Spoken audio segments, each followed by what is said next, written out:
and say hello to the people, Phil. Hello! And welcome back to After the Hype. After the Hype. Phil. Yep. Have you ever played Metal Gear Solid 2? I have now. You have now. Now, for the first time at twitch.tv/2pennygames, every Tuesday, 1 p.m., we run our little show called Hype. Have you ever played? This here is sort of our review show after we finish a series over there on Twitch. General thoughts, opinions. General thoughts and opinions of the game we played. Phil, you played Metal Gear Solid 2 Sons of Liberty. Yes. For the first time. Yes, I did. And, Phil, what did you think? I thought it was pretty good. Yeah? Yeah. Fantastic. I'm glad you liked it. It was pretty good. Definitely better than the first one. Definitely better than the first one. Excellent. I agree. But, you know, the console generation and the, 4 or 5 years in between will do that. It shows. Yeah.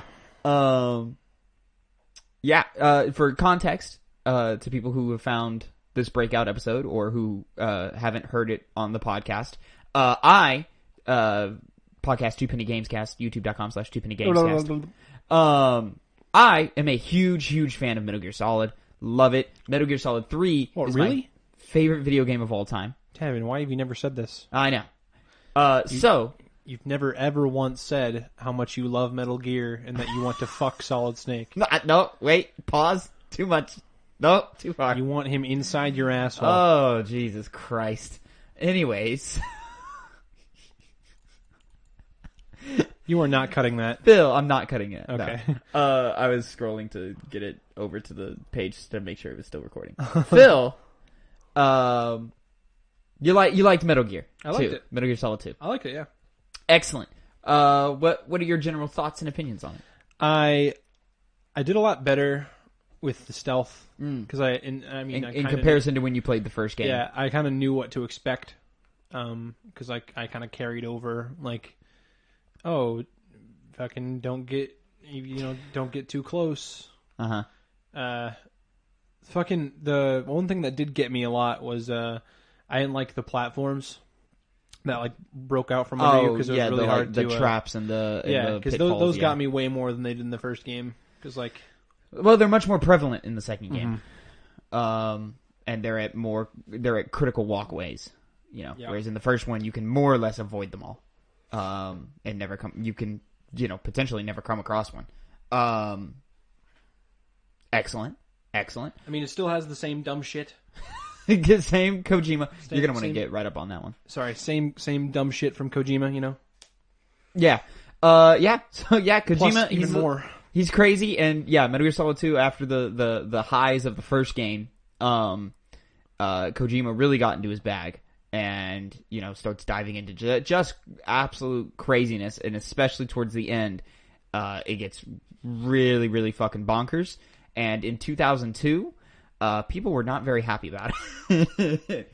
Now, I mean, he made a digital version of an actual virus. What the fuck? Yes. Well, it's so weird. No, because the virus is technically always digital. Because it affects the nanomachines that are injected into everybody in this universe. Everybody who's important, at least. And then the nanomachines basically attack you and simulate a heart attack. That's what Fox Die is. When are we getting that? Getting what? Nanomachines. Nanomachines? Hopefully not for a while. Because as this series evolves, the nanomachines become a big problem. Okay. So, generally, you really liked it? Yeah. Fantastic. What were some of the highs and lows of the overall experience for you? Fuck, dude. That's what I was saying the other day. We got to do this a lot closer to when we finish the game because you have a week to compile your thoughts of things you liked and didn't like. Look, man, but all right. So I liked I actually liked Raiden as a character. Yeah, interesting.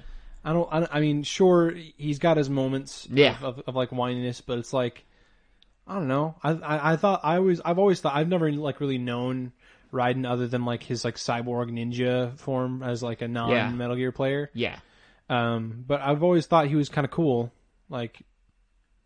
before actually playing the game. I'm as a fan of the series, I'm cool with Raiden. He is my least favorite protagonist in the series. Okay. Granted, you've got very few of those and like to pull from, and 3 of them are the same person. Practically, yeah. And 2 of those 3 are voiced by the same person. Exactly. So it's like, all right. So they're essentially the same. But yeah, Raiden.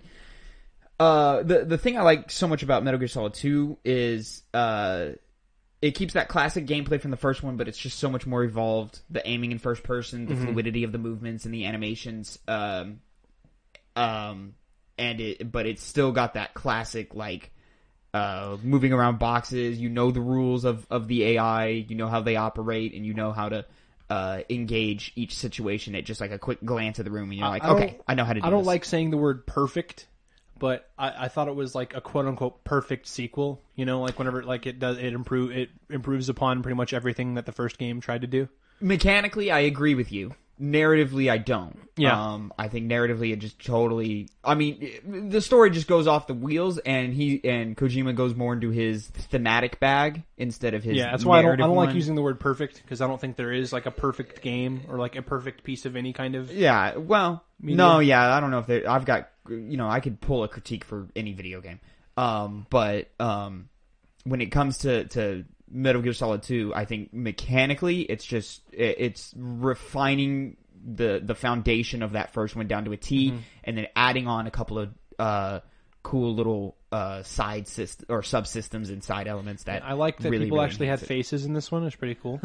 You were a big proponent of the not liking the block textures of the first game. It's PlayStation 1, man. It makes me look. It kind of just takes me out of it. Just looking at fucking Slenderman face. And listen, that is something you're gonna have to get used to in playing some of these older games. Like eventually, we'll probably get to like a Final Fantasy VII or something, and we don't need to go back to Final Fantasy VII. I already know the story of that game. Yeah, but you haven't played it. I played enough of it.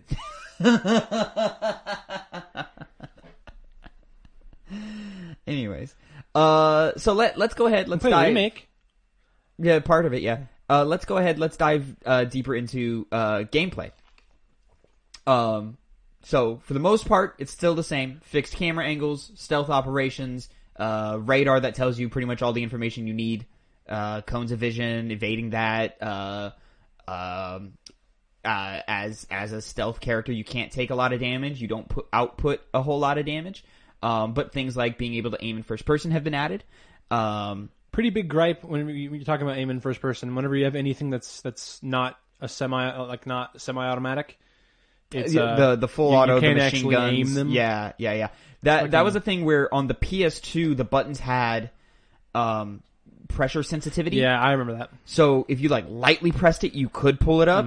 And if you firmly pressed it, it then fired.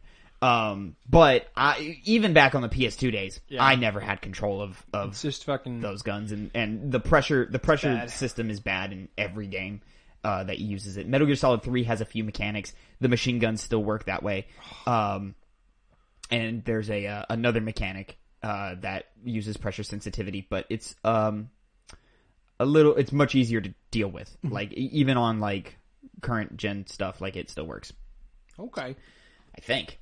At least we'll see when we move on to. I'll be the judge of the Xbox 360 via Xbox One backwards compatibility and how that plays.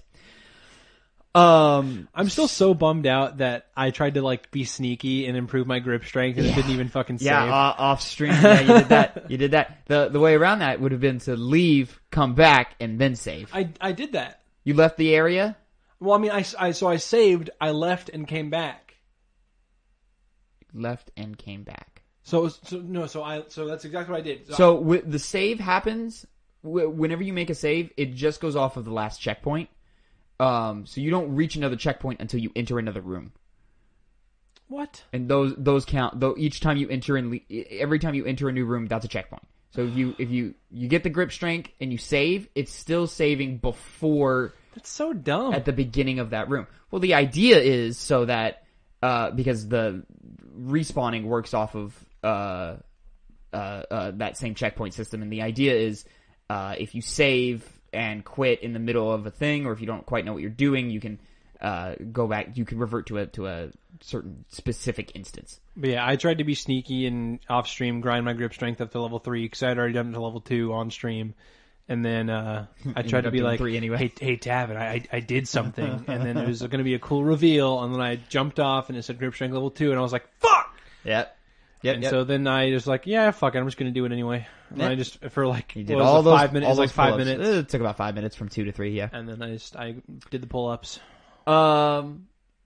So, Phil, overall, obviously the first person and the fluidity, much improved. Is there anything else in the moment-to-moment gameplay that you thought was super fun, or was super engaging, or or maybe just didn't work so much for you? I really liked the. I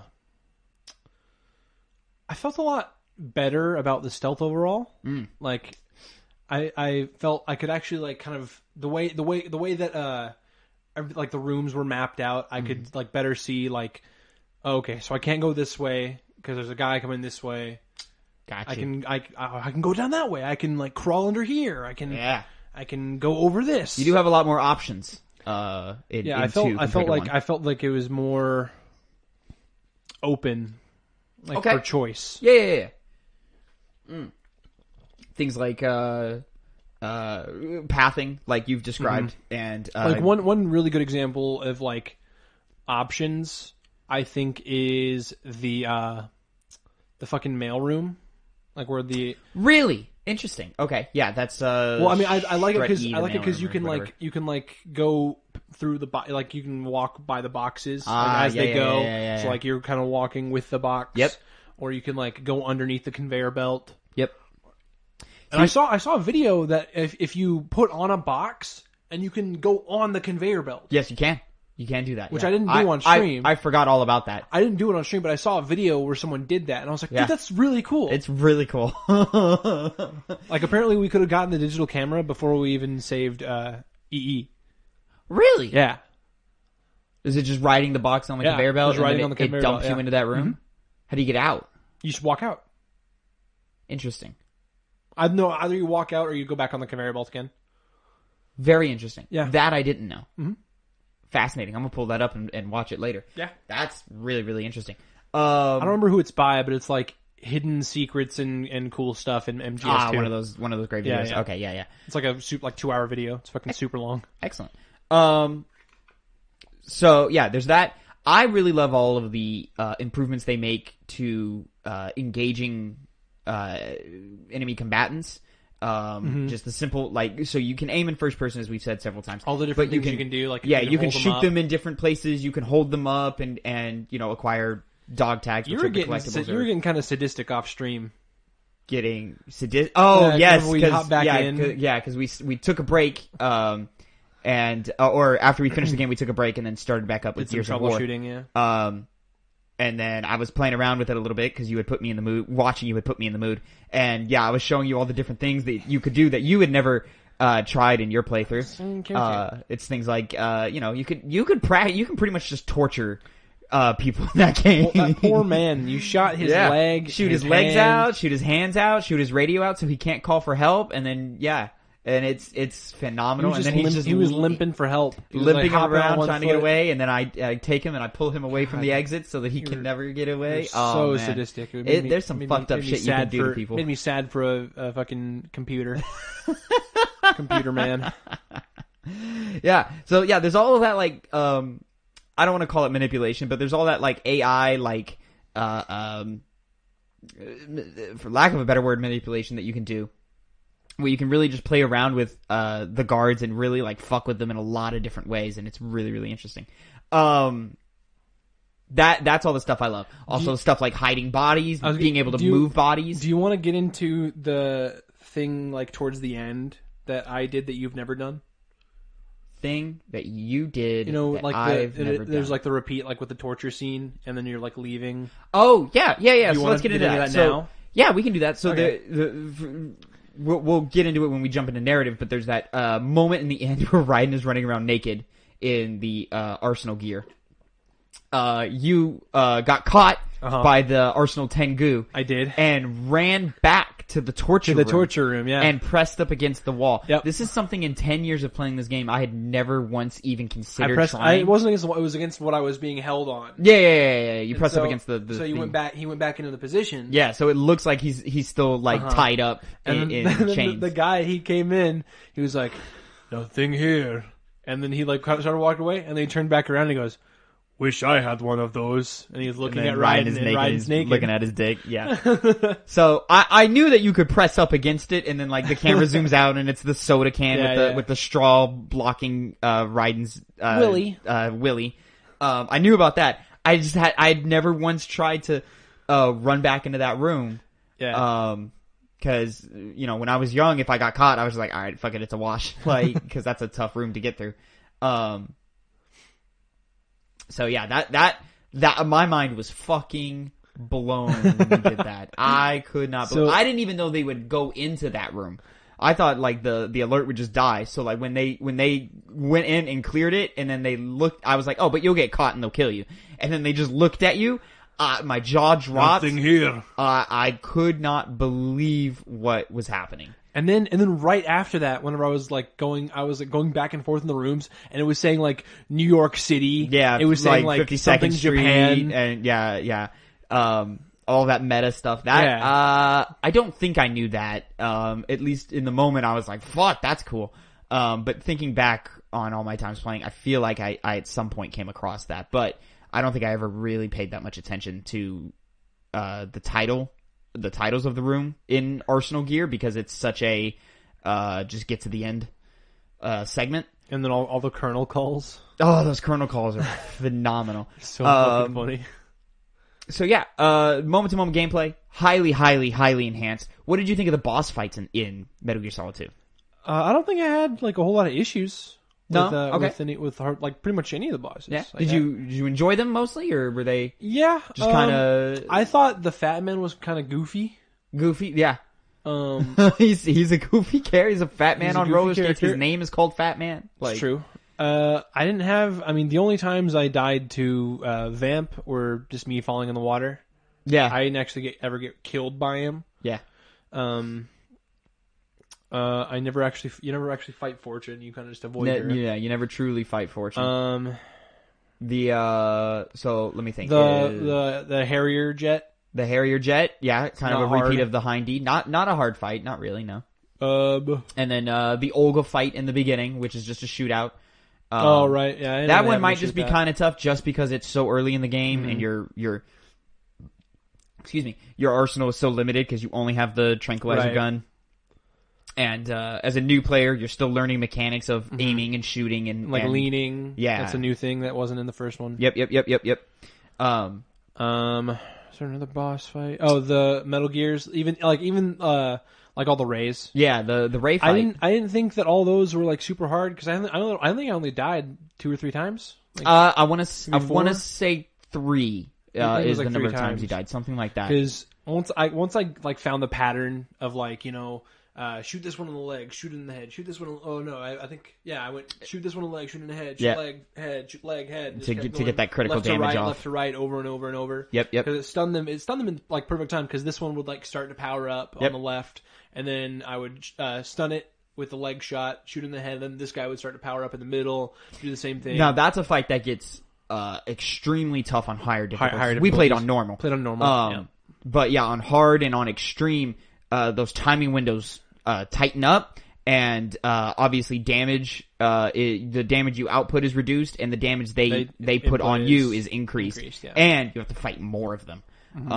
So that's a fight that can be the only really tricky. The only kind of bullshit move was like for like the Rays, where like the knee rockets they would shoot out. Yeah, so when you have the one that jumps onto the platform, and instead of sort of hitting a mortar strike where the rockets go real high and easily dodgeable, the ones that like specifically target and like heat seek you, those ones are kind of tough. I very like early on in that fight, I didn't realize how much room that I had like on that platform. So I would kind of like be really tight. Yeah, you did a lot of just strafing on a linear line. I didn't realize I had. Like, eventually, so I was like, much "Hey room man, there. you got mad room. Like, and then use all that I space." ran around. And I was like, "Oh shit, yeah, I do." Yeah. So I really enjoy the Ray fight. That's like one of my favorite moments in Metal Gear. Period. Pretty cool. That whole section where it's you and Snake like running through Arsenal Gear. Oh, that's great too, isn't it? That's really, really cool. Yeah. What did you think of the sword? They give you a sword near the end of that game. I thought I would like it more. It's kind of bad. Its implementation. It's so simple, but for some reason the execution on how they chose to use the controls. It reminded me a lot of what like Legend of Zelda Skyward Sword was. Yeah. With I mean, obviously not motion controls, but like with the analog stick, the right analog stick, and then it was just. It was so clunky. Especially in the final boss. Mm-hmm. Like, because I was having issues. I kept on like, you were saying. I'll agree. Maybe it was me like turning the stick, but like for whatever reason, I guess whenever Solidus was blocking my sword strikes, I kept on turning and not hitting him anymore. So I kept on getting hit randomly. Yeah. Right, like you said, it might have been. Just me like subconsciously moving the stick, but just the blocks, like some kind of dead zone, something getting activated or something. It was really weird, and I was getting kind of frustrated with it. Yep. Yeah, that final Solidus fight you struggled with a little bit. Yeah. Yeah, but it wasn't. I didn't have nearly as much trouble as with Ray. That's a fight that Ray, Rex. Yeah. That fight with Solidus, the sword fight on top of the Capitol building, is a fight that when I was younger I hated. And then as I got older and I learned the ins and outs of all the mechanics and eventually figuring out how to, play well with the sword. Cause that took me. Are we missing any bosses? I don't think so. I can't remember one. I mean, we mentioned Vamp, Fat Man, Olga, the Jet, the Rays. Fortune doesn't really have a boss fight. I mean, it's the whole out thing. Is there more in the second game than there in the first one? I think there's more in the first one. Yeah, because you fight Sniper Wolf twice in the first one. Sniper Wolf gets twice, yeah. Psycho Mantis. I mean, there's just more. Ocelot. There's more bad guys in the first one. There's like a whole squad of 6, whereas Dead Cell Ocelot. only has 4. You never fight Decoy Octopus. Okay, so 5. But then you add in the Hind D and Liquid and Rex. Yeah. Whereas this one, it's Dead Cell plus you have the Jet and Ray. You have the actual like Liquid fight on top of Rex too. So, yeah. So,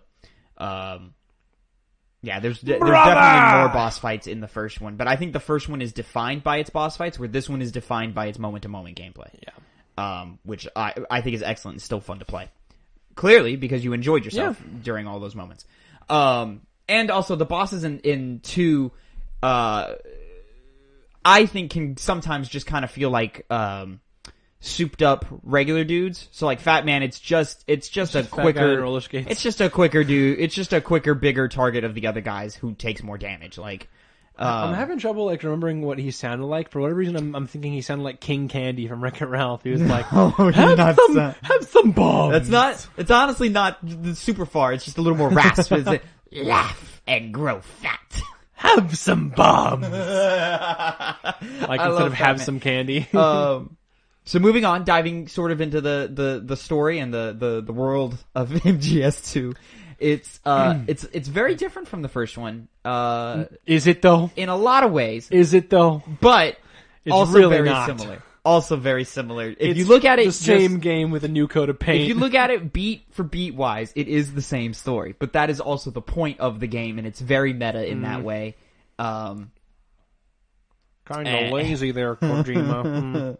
Oh, Jesus Christ. And we'll get into the whole, like, the ending, because I think that, is worth a whole conversation in just itself. But yeah, did you went in knowing about Raiden being playable in this game, or knowing that you play as Raiden? Or... I knew that at some point you play as Raiden. Okay. Because I remember watching a donkey video about, I think it was about like Last of Us 2, where like there's like spoilers where obviously you don't play as Joel in the game, at least not for very long. In 2, you don't play as Joel ever. Oh yeah, okay. Because I think you play as Abby whenever you're about to do Joel or whatever. It's a little unfortunate that you know that, but beside the point. I know. So the Last of Us 2 is the prime example of sort of this bait and switch thing. In the video, he was like, "Oh, all these games are terrible. Whenever you have to play it, you have to play as a different person. You got." I think one of them was Metal Gear. Yeah, Metal Gear Solid 2. And then one of them was like Donkey Kong Country. Oh, Donkey Kong Country, Castlevania Symphony of the Night. I can't remember everything else that was in the video, but it was just funny. So yeah, because Last of Us 2, they're always terrible, and they're always like super good games that he mentions. Yeah, Last of Us 2 clearly drives a lot of inspiration from Metal Gear Solid 2. What in terms of doing the bait and switch, and you're not playing as the character I was gonna say, like, you think you're playing. Does it though? I was gonna say no, not in that way. But just in terms of the bait and switch, yes. Like even Neil Druckmann, I forget on some podcast or spoiler cast, he was like, "Yeah, clearly I was inspired by what Kojima did in 2." It's like all of a sudden Ellie's like in a giant Metal Gear. But you didn't know that you play as Raiden for pretty much the whole game. Yeah. Snake is back. So that's part of the controversy as to why people don't. People at the time didn't like Metal Gear 2, and it's why people don't like Raiden so much. Is because in direct comparison to Solid Snake, Raiden's a fucking bitch. I will say I do sympathize with the the hardcore fans of the time hating Raiden at the point like at the beginning whenever you're like Raiden's introduced and you call him Snake and it's like that's not Snake, dude. And then he's right there for the end of the game. Yeah. He's right next to you. Like, just let me finish the game as Snake. Mm-hmm. Like, let him book it. Nope, it's Raiden's story. And it's just that little like hour long part that all Metal Gear fans had already played because it was the demo. As the cargo ship in the tanker. Yeah. What did you think of the tanker segment? In comparison, I'll say this. What did you think of the tanker in comparison to the plant? To the big show? I mean, I didn't really explore that much on the tanker. You did not. I just went through it. Yeah. You kind of just ran through it, kind of like, where am I going? You need to find your way up. Oh, okay, let me take the stairs. Let me just fucking go. I wasn't really like taking my time with the tanker. I was like, okay. Sure. Yeah. This is Metal Gear. Let me just get through this. And that's why I think that's what led to such hype in the second one. I don't know. I didn't play it at launch. My first Metal Gear game was 3. And that's what I think fed into the hype of it is because, especially when you replay it and you discover all its intricacies. The tanker is actually a great fucking level. It's pretty cool what I played, like what I went through. Yep. I like how they kind of introduce, like, I do like, it's a good like thing to pretty much use all of that to like figure out how all the gameplay is. It's a nice little tutorial. Yep. And it introduces you to all the new concepts. Which honestly, it's very similar. It's very similar to how Kingdom Hearts 2 starts. It's very, very similar.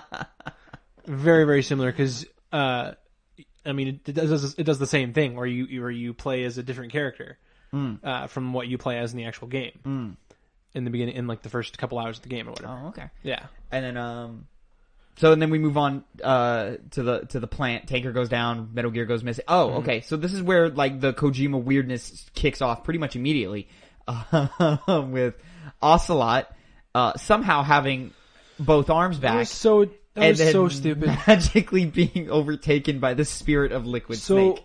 So for somehow, I guess a couple brain cells were lodged in Liquid's arm. So when Ocelot put Liquid's arm on, he went into Ocelot's head. And Ocelot was like, "Oh, it's me, brother." So it's a lot.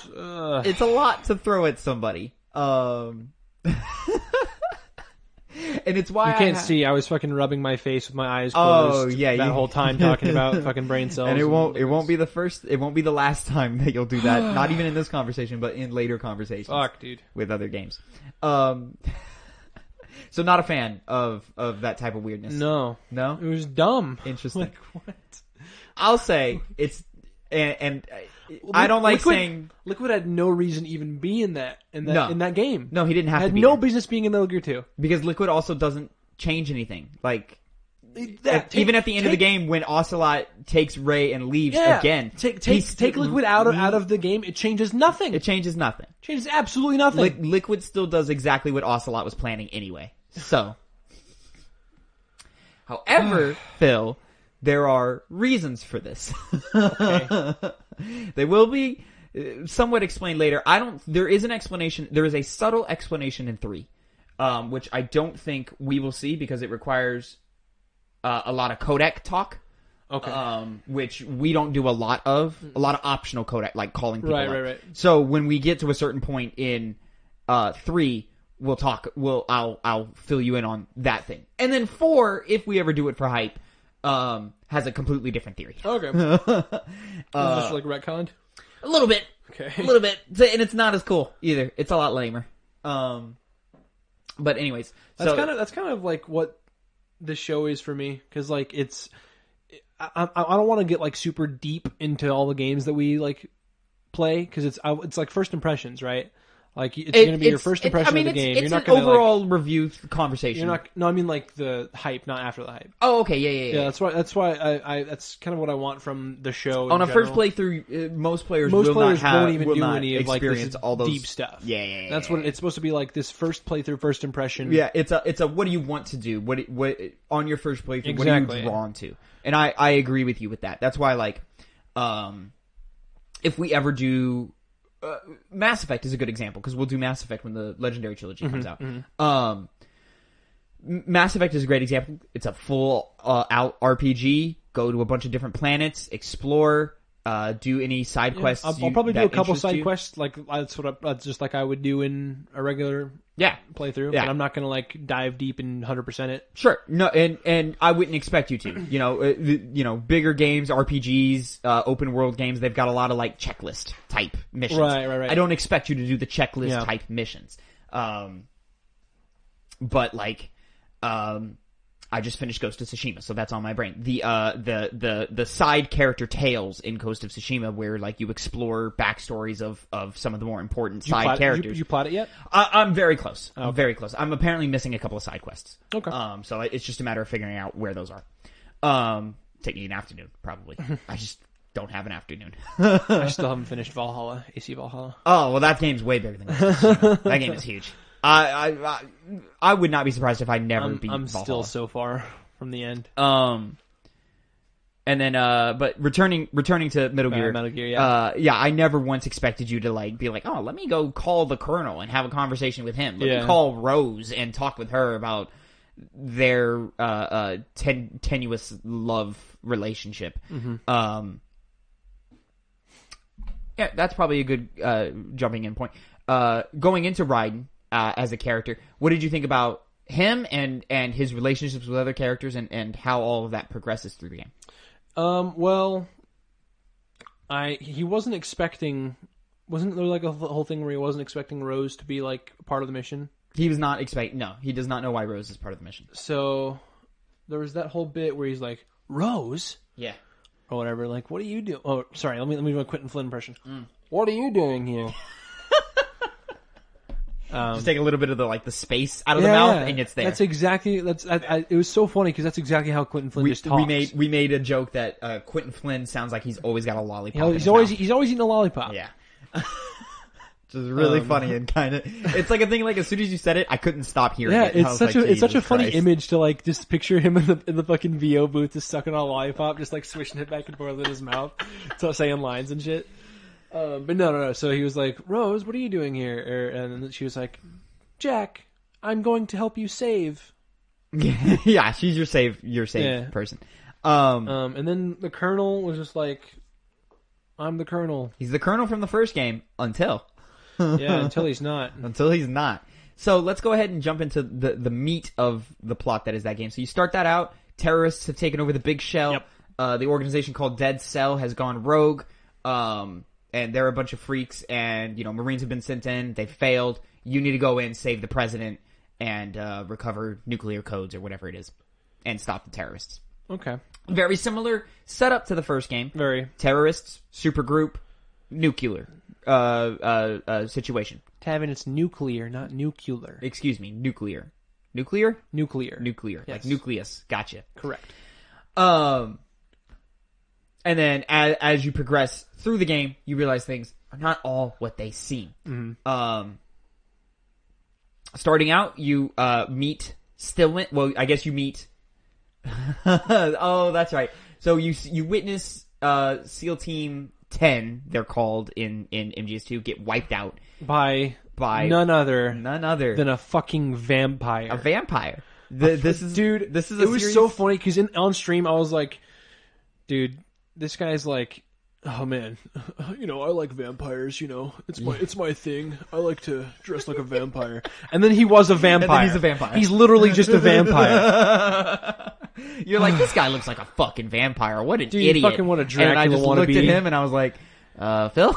And then he fucking sucks on a guy's neck. Yeah. And I'm like, oh yeah, fucking Christ, Kojima. Drinks blood, slices his chest to like count his kills. Fifth one today. Or whatever like that. He said something like that. And then I was like, he's got the Romanian accent and everything, yeah. Okay, sure, vampires, right? Yeah. Sure. Well, it was Psycho Mantis in the first game. What? Psycho Mantis in the first game. That's how I equivalate those two characters, the Vamp and Psycho Mantis. That's somehow not as weird to me. And I think that's weird because Psycho Mantis is weirder to me. With telekinesis, sure. But the vampire... But sucking blood... there are people who think they're actual vampires in the world, yeah? People think they have telekinesis. They're both wrong. Okay, but Psycho Mantis actually has telekinesis and psychokinesis. Okay, but you're saying there's people that actually think they're vampires. Vampires don't exist. Well, they do in this game.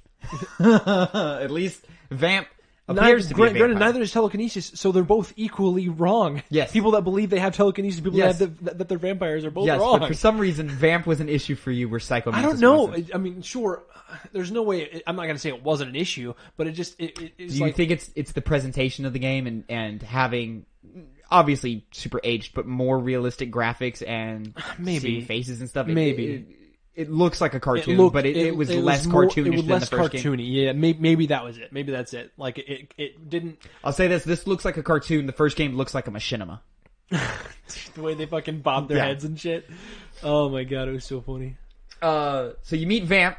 Dude, Vamp took you off. Give him an actual name. Don't just call him fucking Vamp. He's Vamp. If you're gonna have a vampire, don't be fucking lazy, Kojima. He's Vamp, baby. You can't have your cake and eat it too. You can't write a lazy story that's the same as your first game and then call a vampire character Vamp.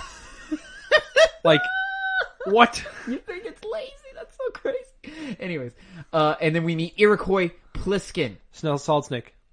No, he's Iroquois Pliskin. He's Solid Snake. He's Snake. He looks like Snake. You tried so hard to be like... I didn't try that hard. I was just saying... I just kept saying it's Pliskin, Phil. I don't know what your issue is. It's not Snake. You were trying to gaslight me so hard. And then they keep saying to Raiden, Solid Snake is alive and he's the leader of the terrorists. It's Snake. He's gonna be the big baddie. We'll get to that in a minute. So then after we meet Pliskin, aka Solid Snake, we then later meet Stillman, who is a... Oh, right. Grim. Yeah, who is a bomb disposal expert sent in to counter the Fat Man, who is a member of Dead Cell, who's an explosions expert. And then you're tasked with disarming bombs on every strike. What did you think of this specific portion of the game? I mean, I didn't hate it. It was like, sure. Like, I gotta go through every strut, watch out for people coming by, patrolling, take out bombs. Yep. It's a great way to learn, quote unquote, learn the map, get familiar with your surroundings, and also get accustomed to, finally get accustomed to all these mechanics that they threw at you during the tanker segment.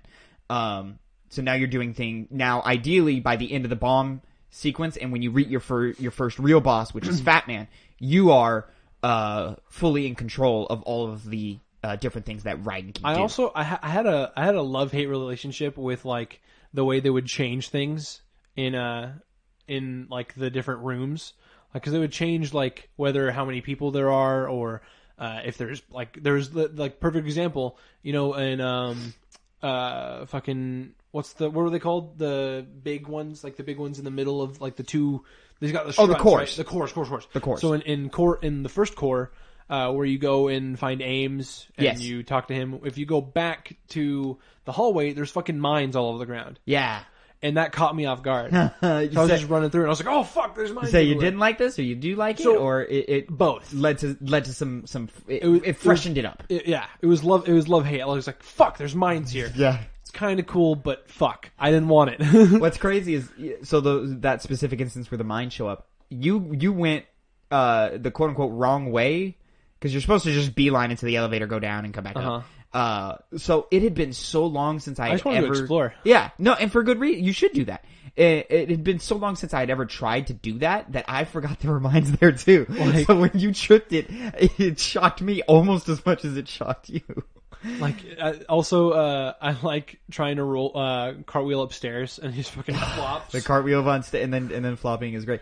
It's all those little touches that Kojima I think is so great at putting in all of his games, with the exception of maybe Death Stranding. But even Death Stranding has a lot of really great detail. Tavin, Death Stranding is the world's first Strand-type game. Did you know that? Yeah, I did. It's just a hiking simulator, Whatever the fuck that means. It's a hiking What is a Strand-type game? It's the idea that We don't need to get into it. It's fine. I was making a joke. Yeah. Death Stranding is a whole nother thing. Good game. UPS Simulator 2019. Good game. So we get all the bombs. Stillman dies. We fight Fat Man. You fat fight man. Yes.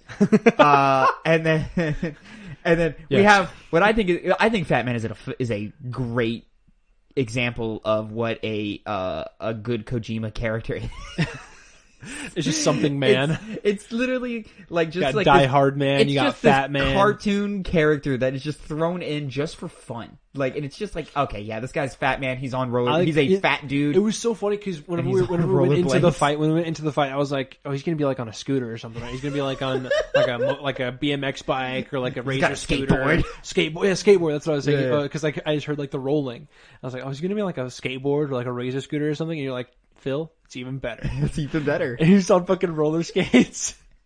He's drinking wine. He's got a straw in the glass. He's got a straw in the glass of wine, like the big fucking glass of wine. He's fucking. It's just this fat bald man just skating around, throwing bombs everywhere. It's so great. I love it so much. No, it's campy and it's corny and it's silly or whatever. But I do genuinely think Metal Gear Solid 2 has some of the legit funniest moments in the entire franchise. Yeah. Fat Man as a whole is one of them. Props to you. I guess maybe it's not that hard. But like little 12-year-old me was a fucking idiot. He could not find the bomb underneath his dead body. The fact that he was like, I have the biggest bomb ever hidden somewhere close. And like, is it like under him? Like, is he lying on it? Oh, he's lying on it. And then so I try to pick him up and he goes, oh, and just immediately there the fucking bomb. It's good. Because I was using the sensor and it was like saying I was super close. I was like, okay. It's a good time. I was going to try to move him and there it is. Yep. It's a good time. I fucking love that. That is like my favorite part of the game. Mm-hmm. That whole bomb sequence. Cause it's just, you're in this environment, just go explore, handle the situation in whatever way you want. Us talking about Fat Man and moving him in like that big bomb reminded me of another thing that I kind of don't like about the game. Okay. Is that they'll give you information that doesn't matter. Like, they'll be like, oh, don't get too close to it because it'll go off. That was a narrative. That's really just a narrative crutch to kill Stillman. It's just like... And it has nothing to do with actually because the mechanic was like, okay, it's specifically close. Only that one last bomb that you deactivate. Under the sub, like, don't get too close to it. Under the sub, yeah. It was just frustrating because like, why tell me that if I don't need to know it? It's like you just need to know how. That's like a huge thing of storytelling, right? Like it's just a way. It's literally just a way to kill Stillman because Stillman is pitched as this explosive expert who knows all of Fat Man's tricks, and then Fat Man gets one up on him. And then you can't have that bomb have a motion sensor, proximity sensor, whatever it is, on it, and not have the other one have it too. So, but the thing is that mechanically they put that bomb in a place to where you're not close enough to trigger that proximity anyway. But the measurement they said I was well within it when I I turned think it's when like I 6 turned feet it or off. something. I Isn't it? I don't. It was remember. like 10 or something like that. Something like that. Yeah. But I was clearly within that range. Sure, but like, okay, turn the proximity trigger on. Then what do you do as a player? You just run around until you blow up, and I'm just saying, like, don't. Tell and then me. what if you can't find it? You know. I guess. I mean, could they have come up with a better solution? Maybe. Probably. But that's the one they did. And then moving on from there, this is where you move from. I guess from there you didn't go into Core 1, meet Ames, and then this is where you picked up on what Kojima's putting down with this dual narrative here, or this repeated narrative. Ames dies from a heart attack. Cyborg Ninja is popping up every once in a while, and which was, I mean, I don't know if you want me to say it, but like the Cyborg Ninja is, it's Olga. It's Olga, which I think is a fine twist. I think it's weird. It's just like, because she was kind of just sucking her own dick earlier. It's like, oh man, there's the Cyborg Ninja. You gotta watch out for them. They're really cool. Like whenever you're like overhearing her speak. I do like in that conversation, Snake, the leader of the terrorists at least, it goes, "Oh, are you sure it's not an Arsenal Tengu?" Which is just a little breadcrumb for what's coming later down the line. With like the superpower soldiers. Yeah. That, like kick around, kick you a shit ton. Yeah. So the fact that like the narrative is at least well thought out enough to be like, okay, there is a cyborg ninja like Gray Fox in this game too, but we also have these super soldier guys, and we're gonna connect these two narratively to gameplay. I just really enjoy that little touch. Again, the smaller touches in this game are phenomenal.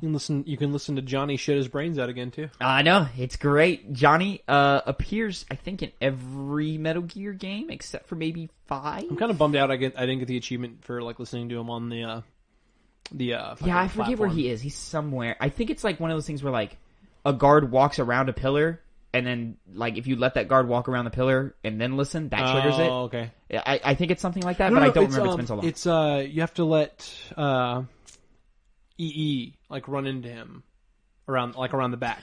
That's right, because there's a moment where she goes around the back, and then you pull the thing out and point it at where she would be. Because after the stream, I went and looked at the video I was talking about earlier, and that's one of the things. And that's like okay. What's like kind of. What is the conversation? Just no. It's okay, like, I'll let you go. Yeah, it's something like that where it's like, oh man, last time I talked to a girl on a battlefield, things didn't go so well. And then she's like, "Oh man, you're really weird." And then she leaves, and then he's like, "Oh no, not again!" And he like starts like getting tummy rumblies or whatever. Oh, Johnny. Yeah. Yeah. So and then we go to Core 1. We meet Ames. Ames starts telling Raiden things that things aren't adding up. There's a lot of. Is he the one? Is he the first person that brought up the Lolly Lulo? Lolly Lululo and the Patriots are first brought up at the tanker mission. Ocelot says it, or Ocelot says, I left Mother Russia during the Cold War. I work for the Patriots. And then the commander says, the Lolly Lulelo.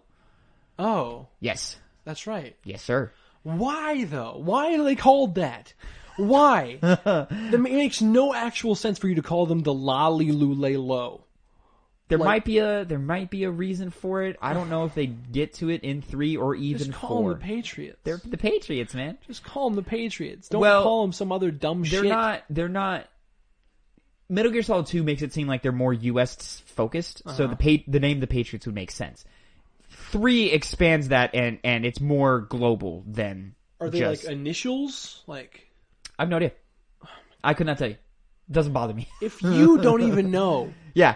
It's just like a goofy little like thing. Well, there's a lot of Metal Gear lore that I don't fully understand because it gets super convoluted, and it like the parts that are convoluted typically are not worth learning because it's like, all right, yeah, I guess you needed to explain that, but not really. Peace Walker falls victim to that a lot. And then when Ames has his heart attack and it looks like Fox died. You just about threw a fit. I was like, oh, so it's literally just the first game again. Yeah. And then they even do the cyborg ninja coming in to try and slice Ocelot's arm. Like, and he goes, not no, this time. But you died! fucking love this game. So then we move to Shell. Go to Shell 2. We snipe the little bot things or the little the C4 mines things. What'd you think of this segment? You struggled with it a little bit, slightly. I couldn't find the shit. Couldn't find the shit, man. There's a lot of them. There was the one that was on the drone. Yeah. There was one. There wasn't there one like under a seagull or something. Like I don't know. There's like a flock of seagulls hanging out near one. Oh, okay. Or kind of somewhat on top all of the one, ones but you can clearly see it. All the ones on the bridge, I was like, cool, fine. Yep. Took you a long time to find the one behind the flag. Yeah, because I was. And I think you only really found it because I kept laughing at you because you kept passing over. At one point, yeah, because I was like looking at the flag, I was like, I don't see one, and I guess I moved away right before it like revealed it. Yeah, there was a moment where like you started moving, and then the flag. It's on some kind of sequence where like, wiver, whoa, there it is. Yeah. It was literally a moment where like it was still in scope, as you were moving away, so it popped up and it was like clear. It was like just outside it. It was like just to the left of your crosshair or whatever. And then you just kept on laughing at me, and I was like, it's right there, dude. And I knew you didn't see it, and I knew I only saw it because I wasn't playing. And I was just like, I just gotta let him find it. I just gotta let him sit there and find it. The sniper wouldn't stop moving around. The shake is much more intense. And I don't like the way that it zoomed, like the buttons that control the zoom in. It's all the same from the first game. The zoom in and zoom out? Yes, sir. It's all the same. All the same. Fuck, I don't remember. Did I even zoom in the first game? You may not have. I don't remember. I don't think I did. I feel like you must have during that first sniper battle. I don't think I did because there's no zoom on that one. There's no zoom in that one. Oh, you might be right, actually. There's no zoom. No, surely there is, because there's a zoom on the binoculars. I don't think there's a zoom on the sniper rifle in the first game. Interesting. Regardless. And then we have our Harrier jet fight, and we're introduced to the leader of the terrorists. Not Solid Snake like we had thought. Dust. But Solid Dust Snake. Why? Who, not only is he a leader of the terrorists, has the name Solid as Snake, and is also a clone of Big Boss. It's also former President George Sears. It's like it's equivalent. Kojima, why? It's equivalent to George W. Bush like pulling up and being like, "Yo, I'm Solid as Snake. What's up? I'm Solid as Snake, and I'm here with my Harrier jet. I'm gonna take you out, Solid Snake. I'm gonna fucking kill you." Yeah, America. Here we go. Fucking. Kojima, why does everybody have to be called Snake? They don't all need to be called Snake. It doesn't. Just give them different fucking names. The clones do. The clones are all Snake. Just give them all names. Give them all different names. Now, Phil, if I told you we're going to be introduced to 2 more snakes, I already know. This series. Well, you're only going to meet one because the other one is not worth playing. Yeah, I can't wait. I'm so excited, dude. 3 is going to be such fun. So yeah, and then from here we infiltrate Core 2. Mm-hmm. There's that lovely little moment where you get pissed on. Oh yeah, golden shower, baby. I fucking love this game. I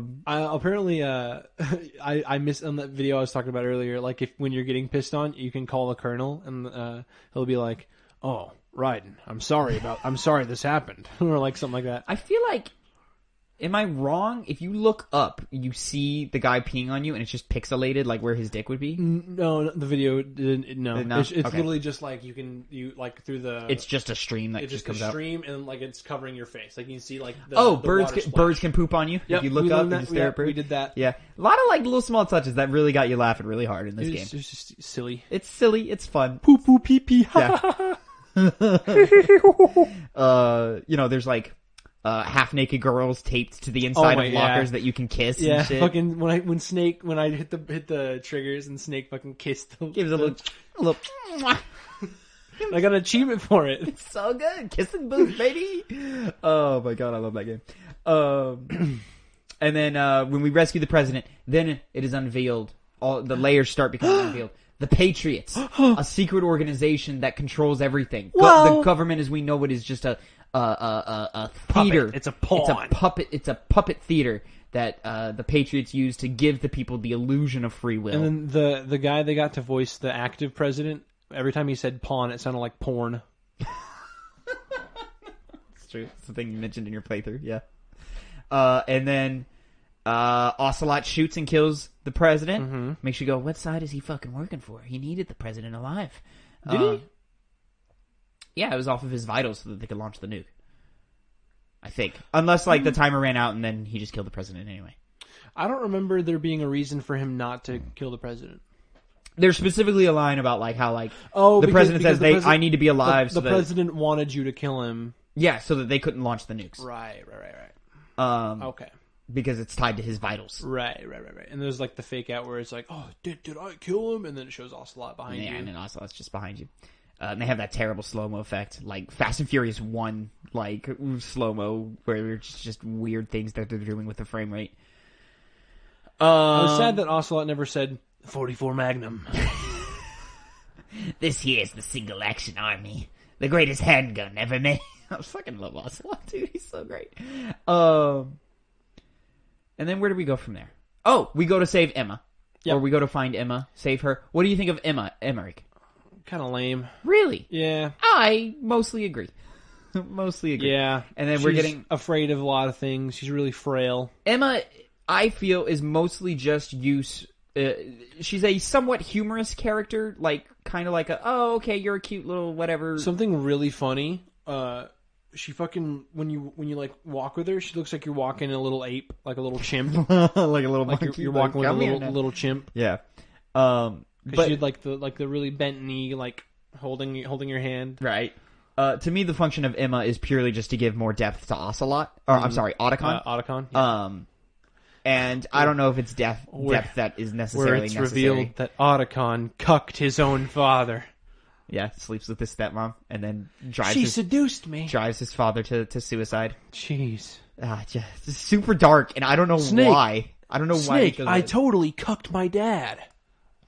So we rescue Emma, but unfortunately Vamp returns, gets in the way, stabs Emma.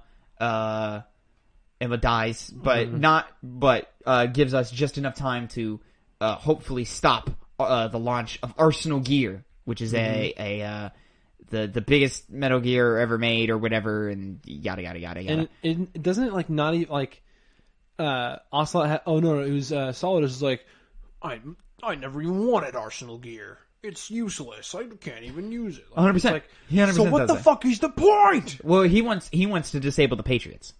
That's his goal. He doesn't care about having a Metal Gear. He doesn't care about having dominance. He wants to launch a nuke over New York that will create an EMP effect. He wasn't making Arsenal Gear. That no, was the Patriots making. The Patriots are making Arsenal Gear. So he's hijacking Arsenal. I remember having that thought in the playthrough. I was like, if he didn't want it to begin with, why did he make it? He didn't. But he didn't. Nope. And then he so his whole plan is to free New York from the Patriots' control. Just New York. And create... Oh my god, we didn't talk about how Solidus is Tom Brady. Oh, and he wanted to throw the football back to the Patriots because Tom Brady's no longer a member of the Patriots. Now he's on the Buccaneers, and he's using the Buccaneers, who are pirates. Hey, look at that. Look at that. To throw a football to New England. Yeah. New York? Yeah, there you go. It works surprisingly well. Your fun little metaphor here. Your fun little metaphor. It was like at the end of session 1 where I was like, oh my god, Tom Brady, he's gonna throw the football and... That's a fun little thing. It works very well. Yeah, and then free New York and reestablish what is known as Outer Heaven, which was Big Boss's dream of creating this sovereign nation that is bad, I guess. I don't know. It's, it's whatever. We later learn it's to, like, free ourselves from the Patriots, et cetera, et cetera, et cetera. So, yeah, then the cyborg ninja reappears, reveals that it's Olga, and Snake and Olga seem to have switched sides on you, and they knock you out and let Solidus take you in prison so that you can get to Arsenal. Why is that the only way I can get to Arsenal? Because. No, it's not. I don't need. That didn't need to happen. It's so that we can have the mirrored moment, because Emma dying is a mirrored moment of Sniper Wolf, and then it's so we can have another mirrored moment of Raiden in the torture chair. Oh, okay. Well, so it's all just for that. It's still dumb. Yeah. Like, there's no if that whole. I mean, I don't because if that thing wasn't in there, then we wouldn't have the moment where we go back in the thing and he's like, "I wish I had one of those." Yeah. Then I almost want to say I don't want them to get rid of that dumb part because that we wouldn't have that hilarity. That moment is great. Yeah. That moment is great, and I'm so glad I could see that with you. I had no idea that existed. Yeah, and then when you're in the torture chair, Solidus is choking you out. Raiden's backstory, which you had previously thought Raiden was a VR simulation trooper, where he had gained all his training from intense virtual reality training. No, he was a child soldier. Instead, he was a child soldier, the best child soldier. Jack the Ripper called him the White Devil or Jack the Ripper. And he just killed a bunch of people when he was a kid and was subjected to indoctrination and hypnotherapy and like just a bunch of like dark fucking shit. Yep. What do you think about that twist as the character? Unnecessary. Like, I mean, sure, it's like, oh man, he was a child soldier. That's kind of dark and sad. Oh, poor guy didn't have a childhood. It's a little like Edge just for the sake of Edge. Yeah, it's like just for the sake of Edge. Like. We didn't need it. It could have just been, oh man, this guy learned a lot from VR. It's another reason why Raiden is disliked when the game comes out is because it's like, you mean I'm not Snake, and then you make me play as this pretty boy who whines and bitches the whole time, and then at the end you try to make him cool by making him this edgy child soldier? No. Yeah. You know, so the perception has changed a lot over towards Raiden over the last. Solid was like, "You're decade. My son." Or whatever like that. Or 2 decades now. God, that game is almost 20 years old. Still plays great for a 20-year-old game. Yeah. When you think about it. Mm-hmm. And then you you get freed from your chains, and then you go and you meet up with Snake. He gives you a sword. You run through. You're battling a bunch of dudes. ammo. The Colonel keeps calling you and being fucking weird as shit and keeps talking about a simulation, and then like infiltrate outer heaven. Yep. So it's basically revealed that there is an AI that runs Arsenal Gear called GW. GW. I was going to say, I don't remember what it was called, but it was George Washington. The Colonel is a creation of GW to basically fuck with Raiden, or to give Raiden the perception of a chain of command. And Raiden is actually, in fact, just a puppet of the Patriots. Mm-hmm. And none of this is revealed until the last 30 minutes of the game. What's the Colonel's name? It's weird. He doesn't have one. Because he's not real. No, the Colonel that he's based on. Oh, it's, fuck. I can't remember what he's called. Colonel. It's Merrill. It doesn't have the same last name as Merrill because it's his niece. Well, Merrill, Silverberg, I think is her name,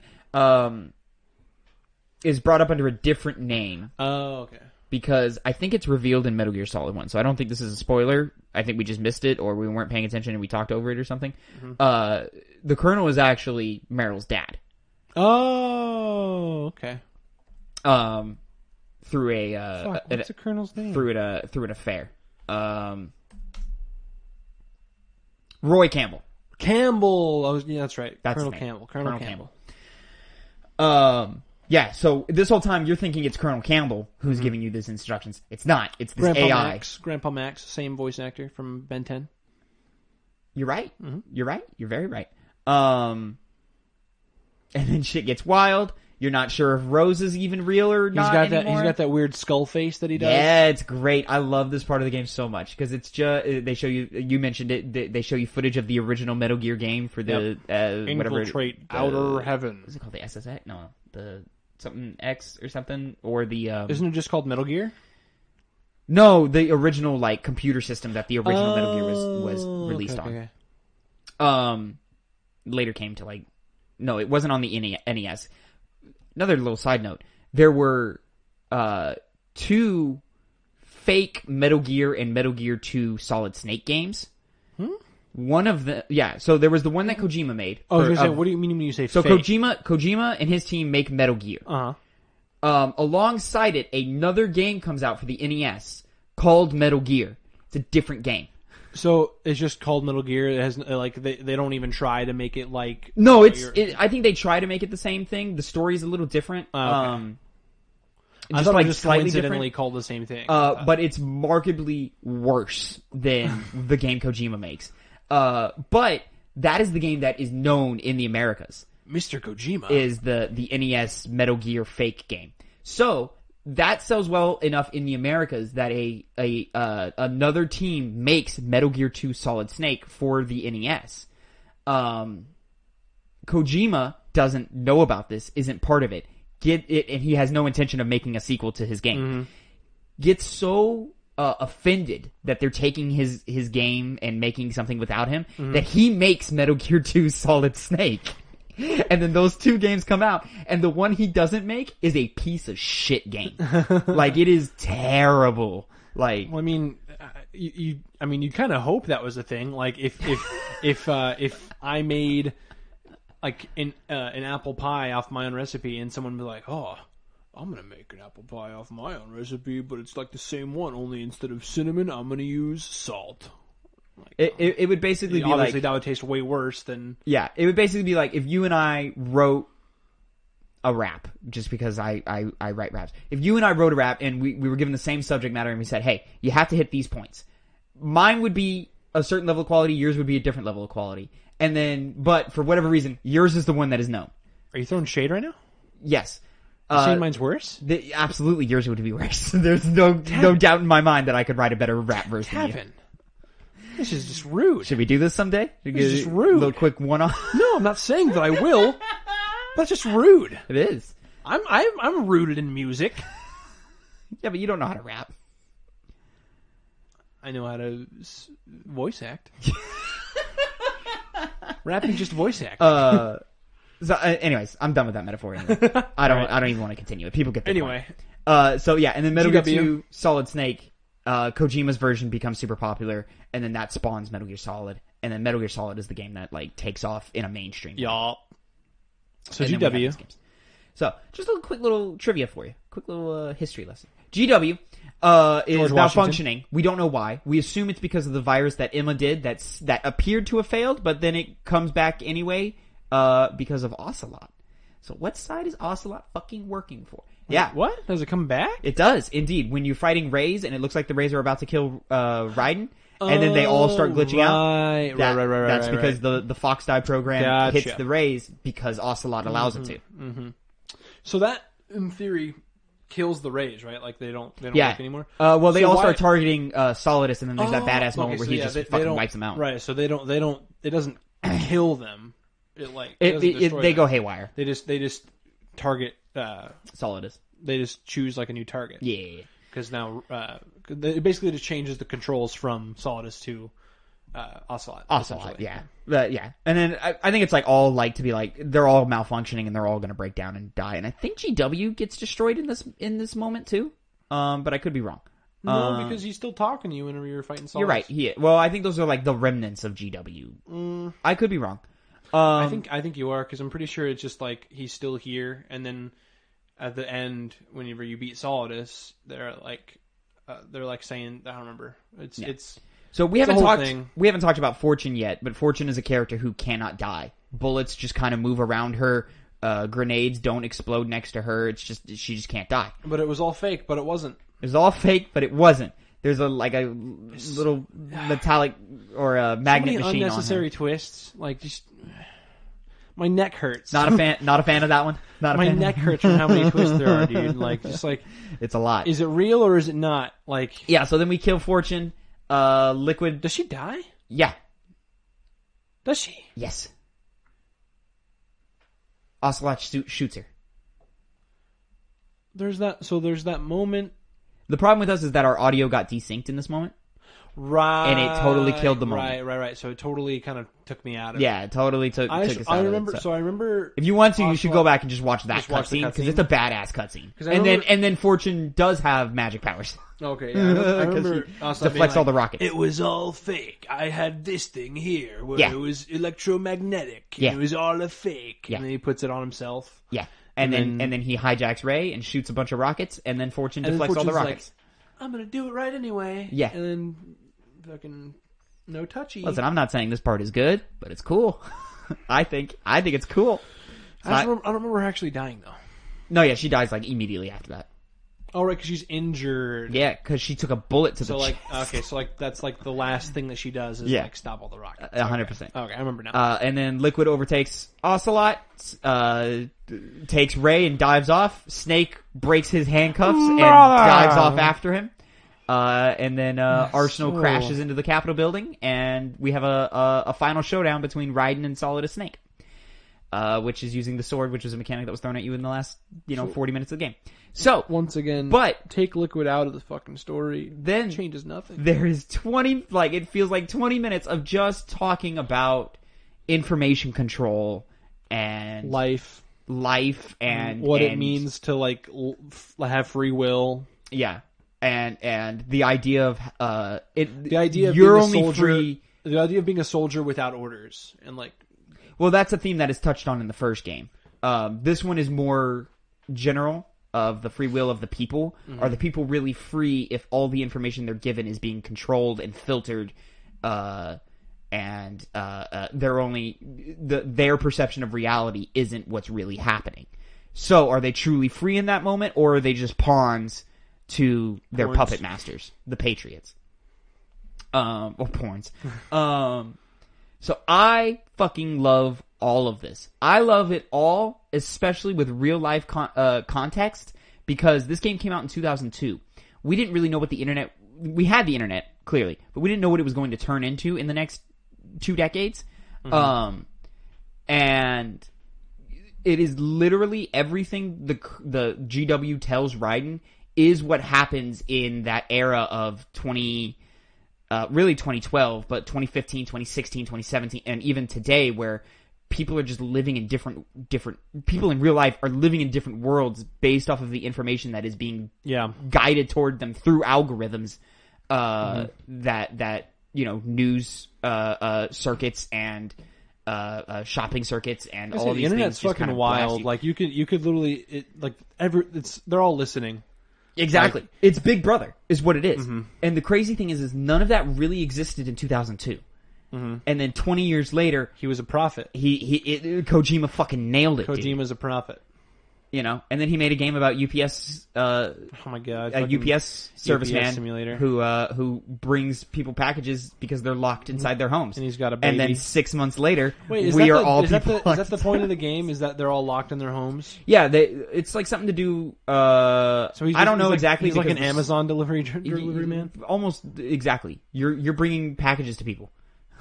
Because why everybody like that game? Everybody is driven underground. It's very peaceful, and I just enjoy it. It's fun. It's fun. I didn't like the story. You've said many times, it's not going to. No, you would not like Death Stranding. You would not like it. I found Death Stranding nothing but that is true. I found Death Stranding very meditative, very therapeutic, and very joyful. Sounds wrong, but I found joy in playing it. And like. You start like creating routes and like building up bridges and you literally create highways. I watched a video about it from do you know Barry Kramer? I don't think so. He used to edit for Game Grumps, and he like makes a lot of like his own videos now, like reviewing like games. Like he has a series called How About This Game? It's basically like talking about what this game was trying to be, why it's good at that or why it's bad at it. He had one about Death Stranding. I can't remember all about it, but I remember him talking about like at one point you get a bike and then you can you can like start building roads. You get like a car and all that shit. I love that's the whole shit I love about Death Stranding. One thing that he was saying that he liked about it was like the cooperative nature from like people online, and how like, you can make roads together. Yep. Yeah, so the roads like take a certain number of supplies. It's a ridiculous amount of supplies. But the more you play, you'll realize the supplies are increasing without your input. Or as you're like climbing mountains and stuff, you'll find ladders or ropes that have been left from other people. Someone else planted a ladder. Someone else planted a bridge. So how many Norman Reeduses are there? Huh? How many Norman Reeduses are there? Millions. Millions. And what's great is like, if you can find someone who placed something that you found useful, you can give it a like. And the game will start putting more items from that player because you're telling the game, hey, this was useful. This guy knows what he's doing. Give me more of this. And then you can start like double backing and all the stuff you've put down. And like, it'll be like, oh, I put this bridge down in the beginning of the game and, like 2,000 people gave it a like. So 2,000 people have liked well, you can give like 100 likes to like one item. Mm-hmm. So really 20 people have used this item. But that's cool that they liked it and they were like, man, this is a good ass bridge. Thanks for that. That's neat. Yeah. There was a lot of interesting concepts in Death Stranding. Still probably not going to play it ever. I don't know if you ever should. I think it would be really cool if you did, but I don't think you. I legit don't think you would like that game. I don't think you would like it. I'll take that under consideration. Yeah. But coming back to Metal Gear, yeah, when it goes off the edge, when he goes off the ledge and just starts talking about this crazy like information censorship and control of free will and all this shit. People in 2002 think he's lost his fucking mind. On top of being mad about the character bait and switch, like people hate this game. Do you think Kojima's from the future? Dude, he could be. He could be. He predicts a lot of shit. Like he came like many years ago from like the far future. Yeah, and he's just predicting things like a few years ahead at a time. He's just leaving you like little breadcrumbs and stuff. Because like Death Stranding comes out, and then like 8 months later, pandemic hits, and then suddenly we are all dependent on UPS delivery men and Amazon as we're huddled in our homes. So it's very interesting stuff. That one obviously less impressive than the Metal Gear Solid 2 one. Kojima's a time traveler. He's a time traveler, buddy. And then you beat Solidus. Snake gives you a whole diatribe about what are you going to do with your life. You know, you should go out and instead of fighting or all the time, you should go out and live and experience culture and art and find something that makes you happy. And all of this. And then Lee, the ending, I don't think it's a super strong ending narratively, because Raiden is just kind of there, and he's like, I guess I'll just kind of figure it out and leave a better life for the future or something. And I'm like, I don't know what the fuck you're saying in this moment. And then Rose is actually pregnant. Yeah, Rose is real and pregnant, and you're like, how? Why? Okay. Yeah. So that's Metal Gear Solid 2. Narratively, a bit of a mess. Thematically, super cool to me. How about you? How are you feeling? Yeah. Did you pick up on any of that? Were you just kind of lost in the sauce? Could you just not get past the Solid Snake simulation stuff? Where the entire event of the big shell is orchestrated by the I think that's kind of Patriots so that Raiden can get good army training? Yeah. It's kind of just silly. I do like the metaphorical, like going through all like the information censorship. It's and super fascinating. Big Brother and the way people are denied certain information based on like whatever their supply. Denied's the wrong word. Supplied certain information based on like their like preferences or like what people think they need to know. Yep. If you ever go back and replay this game or like just watch the cutscenes, I think you should, because this I might rewatch the cutscenes, but I'm probably not gonna go back and play it. Yeah, if you ever just go back and revisit this, 2 is a game with just so many layers that can be peeled back, and you can just experience more, and that there's a lot you just don't get because you just don't have the context. So, anyways, that was Metal Gear Solid 2. Overall, Phil. Do you want to do a rating? I'll do a rating. I forgot what I gave Metal Gear Solid 1. I forgot. I think you gave it a 6. 6. High 6, low 7? I'll give Metal Gear Solid 2, Sons of Liberty, an 8 out of 10. Nice. I'm probably about an 8 with it too. 8, maybe 9. Maybe 9 on a good day. So yeah, that was after the hype from Metal Gear Solid 2. Yay! If you're listening to this as the end of the podcast, which it has taken over, I think we've been talking about Metal Gear more than half of the podcast now. So if you're listening to that, thank you so much. Please subscribe, like, rate us on all your that podcast bullshit. services. If you're watching the breakout clip of this on youtube.com/2pennygamescast, Tuesdays 8 a.m. Oh, you're whenever just the individual like video. Yeah, the individual video. This is a broken off segment from the 2 Penny Games Cast, which you can catch at youtube.com/2pennygamescast every Monday 8 a.m. Please come like and subscribe and check that out. Me and my good buddy Connor, we talk about video game news and what it means for the future of video games and all that nerdy shit. And we also sometimes do reviews of games and talk about the games we've been playing in our free time. If you have any interest in have you ever played H.Y.E.P, you can catch us at twitch.tv/2pennygames. If you're watching the breakout episode, we are probably live right now. Go look. Please see. Come catch us 1 p.m. Central Time. Hey, if every Tuesday. If you're watching this right now and then you come and see the live stream, say, "Hi, Phil. It's me, your dad. I love you. Goodbye." Jesus Christ! I don't know. I was kind of just doing improv in my fucking brain. Fuck. For context, no, it's fine. Okay, never mind. Bring that up. Yeah, so we're playing Gears of War this week. I didn't even know why I said dad. I was just doing improv. It's my first time playing Gears of War. We're playing it co-op. It's pretty fun.